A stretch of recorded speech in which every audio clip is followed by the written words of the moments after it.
নমস্কার বন্ধুরা, মেঘার সাথে বাঙালিয়ানার আরও একটি নতুন পর্বে আপনাদের সবাইকে স্বাগত। আজকের পর্বে আপনাদের সঙ্গে আমি শেয়ার করছি আলু দিয়ে তৈরি দারুণ সুস্বাদু এবং মুচমুচে একটি স্ন্যাক্স হ্যাশ ব্রাউনের রেসিপি। আর আজকে এই হ্যাশ ব্রাউনটা আমি ডিম ছাড়াই তৈরি করে দেখাবো। মানে আজকে আপনাদের সঙ্গে আমি শেয়ার করছি এগলেস হ্যাশ ব্রাউনের রেসিপি। আলুর সাথে বাড়িতে থাকা একদম সাধারণ কিছু উপকরণ দিয়েই এই হ্যাশ ব্রাউন তৈরি করে নেওয়া যায়। তাহলে চলুন আজ এই রেসিপিটাই দেখে নেওয়া যাক।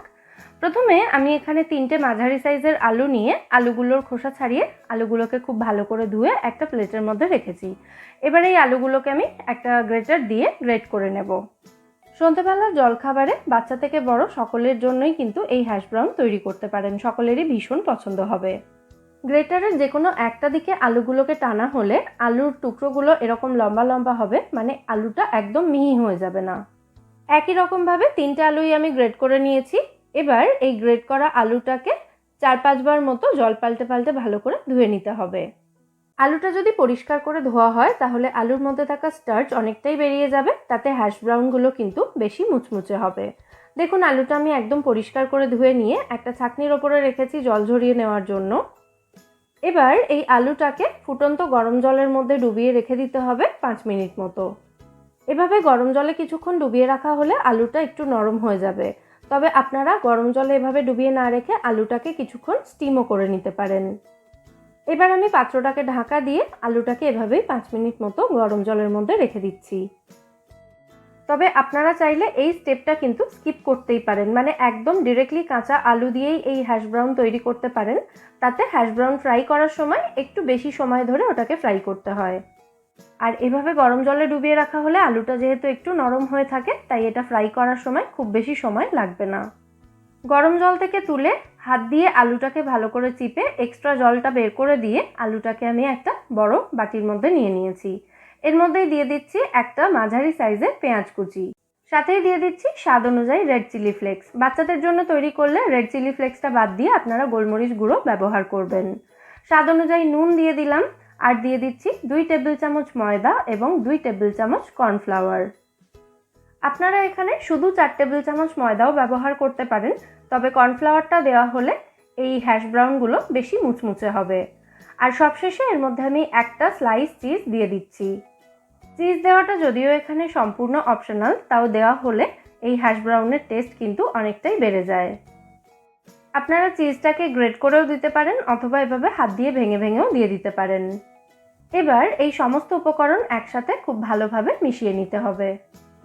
হাত দিয়েই মিশিয়ে নিচ্ছি আমি, তাতে সমস্ত উপকরণ একদম প্রপারলি মিশবে। সমস্ত উপকরণ ভালো করে মেশানো হয়ে গেলে এই মিশ্রণটা কিছুটা পোর্শন হাতের মধ্যে নিয়ে একটু বাইন্ড করে দেখে নিতে হবে যে এরকম দলা পাকিয়ে যাচ্ছে কিনা। যদি দেখেন দলা পাকিয়ে যাচ্ছে তাহলে বুঝতে হবে মিশ্রণটা একদম ঠিক আছে। এবার আমি হ্যাশ ব্রাউনগুলো ফ্রাই করব। তার জন্য একটা ফ্রাইং প্যানে 1.5 টেবিল চামচ মতো তেল দিয়ে দিয়েছি। আপনারা বাটারও ব্যবহার করতে পারেন। তেলটা ভালো করে গরম হয়ে যাওয়ার পর যে মিশ্রণটা তৈরি করে রেখেছিলাম সেটা থেকে অল্প অল্প পোর্শন হাতের মধ্যে এভাবে একটু ফ্ল্যাট করে নিয়ে এগুলো ফ্রাইং প্যানের মধ্যে দিয়ে দিতে হবে। এই হ্যাশ ব্রাউনগুলো আপনারা রাউন্ড বা স্কোয়ার শেপে তৈরি করতে পারেন। প্রথম ব্যাচে আমি একসাথে 4টে হ্যাশ ব্রাউন ফ্রাই করার জন্য দিয়ে দিয়েছি। সঙ্গে সঙ্গে কিন্তু এগুলোকে উল্টাতে যাবেন না, তাহলে এগুলো ভেঙে যেতে পারে। মোটামুটি 1 থেকে 1.5 মিনিট মতো একটা সাইড ফ্রাই করে নিয়ে তারপর উল্টে দিয়ে আরও একটা সাইড ফ্রাই করতে হবে। একটু সময় নিয়ে লো টু মিডিয়াম ফ্লেমে রেখে এই হ্যাশ ব্রাউনগুলোকে ফ্রাই করতে হবে। এক একটা ব্যাচ ভালো করে ফ্রাই হতে সময় লাগবে 5 থেকে 6 মিনিট করে। শেষের 1 মিনিট মতো গ্যাসের ফ্লেমটা একটু বাড়িয়ে দিয়ে এগুলোকে দুপিঠ থেকে ভালো করে ভেজে তুলে নিতে হবে, তাতে হ্যাশ ব্রাউনগুলো কিন্তু বেশি মুচমুচে হবে। কুচনো আলু এভাবে ব্রাউন করে ভাজা হয় বলেই কিন্তু এগুলোর নাম হ্যাশ ব্রাউন, মানে হ্যাশ ব্রাউন পটেটো। আমাদের প্রথম ব্যাচের হ্যাশ ব্রাউনগুলো একদম রেডি হয়ে গেছে। এবার এগুলোকে আমি তেল ঝরিয়ে তুলে নিচ্ছি। এই হ্যাশ ব্রাউনের মিশ্রণে চাইলে আপনারা 2টো ডিমও ভেঙে দিয়ে দিতে পারেন, আর ডিম যদি দেওয়া হয় তাহলে একটু বেকিং পাউডারও দেবেন। প্রথম ব্যাচের হ্যাশ ব্রাউনগুলো আমি একটা প্লেটের মধ্যে তুলে নিলাম, আর একই রকমভাবে বাকি পুরো মিশ্রণটা ব্যবহার করে হ্যাশ ব্রাউনগুলো আমি ফ্রাই করার জন্য দিয়ে দিয়েছি। ব্যাস, আমাদের সমস্ত হ্যাশ ব্রাউন এখানে একদম রেডি সার্ভ করার জন্য। এবার আমি একটা হ্যাশ ব্রাউন একটু কেটে দেখিয়ে দিচ্ছি। পছন্দ মতো যে কোনো সস দিয়ে আপনারা এই হ্যাশ ব্রাউন সার্ভ করতে পারেন।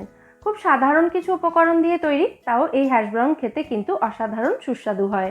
অবশ্যই রেসিপিটা আপনারা বাড়িতে ট্রাই করুন এবং আমায় জানাবেন এই হ্যাশ ব্রাউনের রেসিপি আপনাদের কেমন লাগলো।